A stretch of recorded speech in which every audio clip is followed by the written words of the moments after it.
A lot of people, I think, have seen blacksmithing either in movies or on YouTube or whatever. There's a lot of like sound and smell and visual components to it, which maybe are appealing to people. I mean, there's fire, which intrigues lots of people. It's very colorful.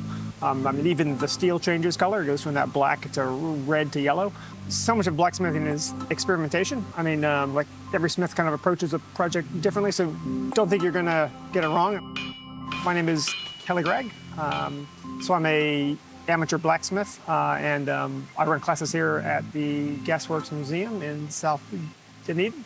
So I've been working here for about the past 3 years, and yeah, just want to introduce new people to the craft of blacksmithing. So we're making a fire poker today.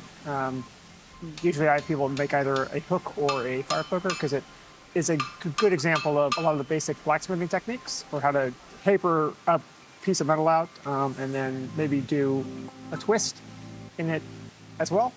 And the class runs for about 5 hours. It's great kind of seeing them kind of develop through the class in terms of initially they're even having trouble kind of holding the hammer and holding the steel, but by the end they've created something. Yeah, it's a good size. We'll just kind of even up that curve. Cool. You can see someone else do it and it looks easy, but it looks easy because they're quite skilled at it. And that to try and, like, there's so much going on that you may not realize in terms of how they're holding the steel, how they've heated it, kind of which angle of the hammer and so forth. And yeah, really get an appreciation for that kind of craft.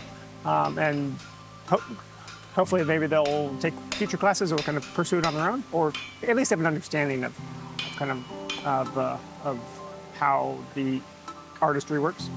So don't think you're gonna get it wrong. I mean, as long as you're operating safely, you've got kind of the kind of proper gear. Yeah, just kind of have a play, and really kind of hammering is a lot like hammering a nail. I mean, you want to hammer straight, and something that just comes with muscle memory of just kind of knowing and knowing safely that I can raise the hammer above my head and I'm not going to hurt myself.